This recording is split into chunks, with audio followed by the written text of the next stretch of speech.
అస్సలాము అలైకుం వరహ్మతుల్లాహి వబరకాతుహు. ఈరోజు హదీసు వెలుగు పుస్తక పఠనం నుండి పరలోకాన్ని విశ్వసించడం గురించిన కొన్ని హదీసులు తెలుసుకుందాం. ఒకసారి దైవ ప్రవక్త ఇలా వివరించారు: ప్రళయ దినాన దైవ సన్నిధానంలో ఒక వ్యక్తి హాజరైనప్పుడు అల్లాహ్ అతన్ని పేరు పెట్టి పిలిచి అతనితో, ఫలానా వాడా, నేను నీకు ప్రజల్లో గౌరవ మర్యాదలు ప్రసాదించలేదా? నీ తోడుకై భార్యనివ్వలేదా? గుర్రాలు ఒంటెలు అధీనంలో ఉంచలేదా? నీవు అధికారం చెలాయించడానికి, ధనాన్ని ప్రోగు చేయడానికి అవకాశం కల్పించలేదా అని ప్రశ్నిస్తాడు. దానికి ఆ వ్యక్తి అంతా నిజమేనని అంగీకరిస్తాడు. అప్పుడు అల్లాహ్ మళ్ళీ అడుగుతాడు, ఒక రోజున నీవు నా ఎదుట హాజరు కావలసి ఉంటుందని భావించేవాడివా అని. ఆ వ్యక్తి లేదు అని సమాధానమిస్తాడు. అయితే ప్రపంచంలో నీవు ఏ విధంగానైతే నన్ను విస్మరించావో అదే విధంగా నేను నిన్ను ఉపేక్షిస్తున్నాను అని అంటాడు ప్రభువు.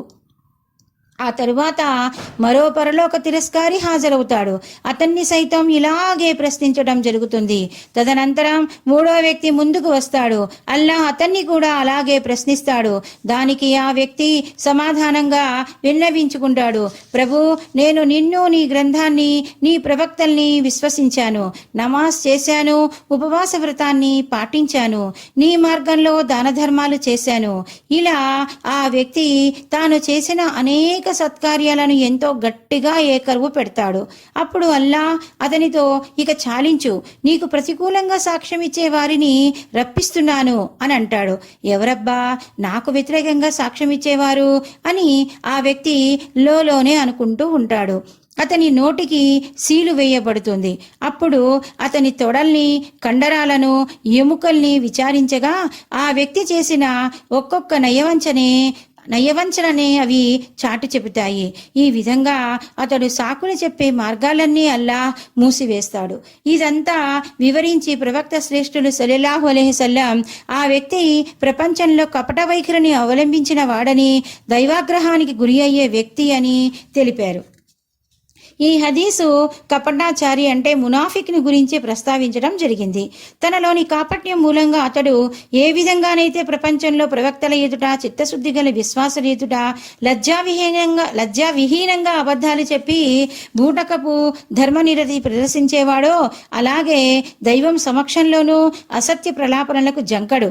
అందుకే అతని నోరు కట్టివేయబడి అతని అవయవాల ద్వారా నిజం నిరూపించటం జరుగుతుంది.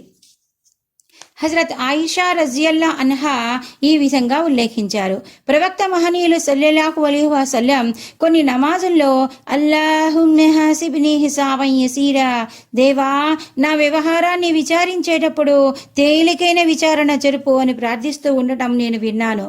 అప్పుడు తేలికైన విచారణ జరపటం అంటే భావం ఏమిటి అని నేను అడగ్గా ఆయన ఇలా సెలవిచ్చారు: తేలికైన విచారణ అంటే అల్లాహ్ తన దాసుని కర్మపత్రాన్ని చూచి అందులో ప్రస్తావించబడిన అతని అపరాధాలను మన్నించి వేయడం అన్నమాట. ఆయన ఇంకా ఇలా అన్నారు: ఎవరి కర్మల విచారణలోనైతే ఒక్కొక్క విషయాన్ని తూచి తూచి చూడటం జరుగుతుందో ఆయిషా, ఇక అతని వినాశమే అయ్యిందనుకో. దివ్య ఖురాన్లోనూ ఇతర హదీసుల్లోనూ ఈ శుభసూచన అతి స్పష్టంగా వివరించటం జరిగింది. ఎవరైతే దైవ మార్గాన ముందడుగు వేసి దుష్టశక్తులతో పోరాడతారో వారి జీవన వ్యవధి ఈ సంఘర్షణలో సమాప్తమైతే తీర్పు దినాన అల్లాహ్ వారి తప్పిదాలను మన్నించి, వారి సత్క్రియల్ని ఆదరించి, వారికి స్వర్గప్రవేశం కల్పించి సత్కరిస్తాడు. హజరత్ అబూ సయీద్ ఖుద్రీ వివరించారు: నేను ప్రవక్త మహనీయులు సల్లల్లాహు అలైహి వసల్లంల సన్నిధిలో హాజరయ్యి, అల్లాహ్ దివ్య గ్రంథంలో ఏ దినమైతే జనుల విచారణల కొరకు సకల లోకాల ప్రభువు సన్నిధిలో నిల్చుంటారో ఆ దినాన్ని ఊహించు అని ఉందే, మరి ఆ దినాన ఎవరు నిలబడగలుగుతారు అని సందేహాన్ని వెలుబుచ్చాను. దానికి మహాప్రవక్త సల్లల్లాహు అలైహి వసల్లం ఇలా సెలవిచ్చారు: ఆ రోజున విశ్వాసులకు ఎంతో తేలిగ్గా ఉంటుంది. అంతేకాదు అది ఫర్జ్ అంటే విధి అయిన నమాజుల్లాగా అతని కంటికి చలువగా పరిణమిస్తుంది. ఇందులో ప్రస్తావించబడినది అత్తత్వీ సూరాలోని 6వ ఆయత్ విశ్వాసుల కొరకు విధిగా నిర్ణయించబడిన నమాజులా ఉంటుందనటానికి భావం ఏమంటే, ఒక విశ్వాసి ఫర్జ్ నమాజ్ చేస్తూ ఏ విధంగా తన హృదయంలో హాయిని ఉల్లాసాన్ని అనుభవిస్తాడో, శాంతిని ప్రశాంతతను పొందుతాడో, పారవస్యం తన్మయత్వం మాధుర్యం ఆస్వాదిస్తాడో, అదే విధంగా విచారణ కాలం అతనికి ఓ మధుర ఘట్టంగా రూపొందుతుంది.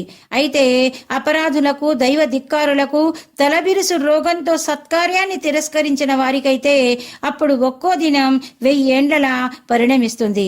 ఆపదలో ఒక్కొక్క ఘడియ ఒక్కొక్క యుగంగా మారటం మన దైనందిన అనుభవమే.